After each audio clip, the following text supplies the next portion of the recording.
of the most exciting scientific findings of the past half century has been the discovery of widespread trophic cascades.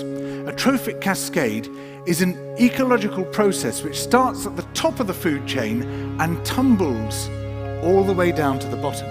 And the classic example is what happened in the Yellowstone National Park in the United States when wolves were reintroduced in 1995. Now, we all know that wolves kill various species of animals, but perhaps we're slightly less aware that they give life to many others. Before the wolves turned up, they'd been absent for 70 years, that the numbers of deer, because there was nothing to hunt them, had built up in the Yellowstone Park, and despite efforts by humans to control them, they'd managed to reduce much of the vegetation there to almost nothing. They'd just grazed it away. But as soon as the wolves arrived, even though they were few in number, they started to have the most remarkable effects.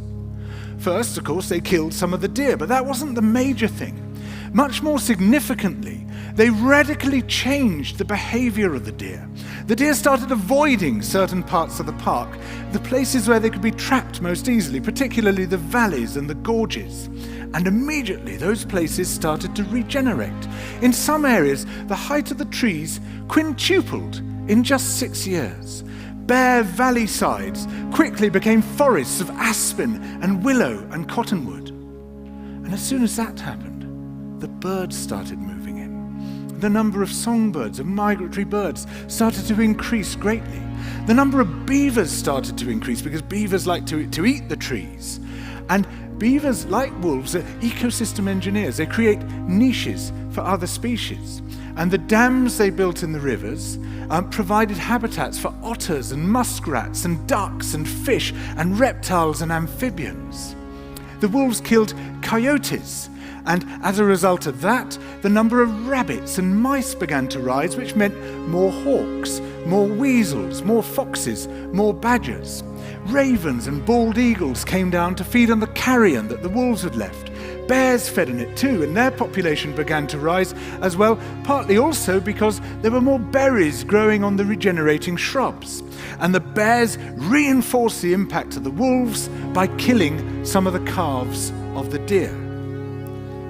But here's where it gets really interesting. The wolves changed the behavior of the rivers. They began to meander less. There was less erosion. The channels narrowed, more pools formed, more riffle sections, all of which were great for wildlife habitats. The rivers changed in response to the wolves. And the reason was that the regenerating forests stabilized the banks so that they collapsed less often, so that the rivers became more fixed in their course. Similarly, by driving the deer out of some places and the vegetation recovering on the valley sides, there was less soil erosion because the vegetation stabilized that as well. So the wolves, small in number, transformed not just the ecosystem of the Yellowstone National Park, this huge area of land, but also its physical geography.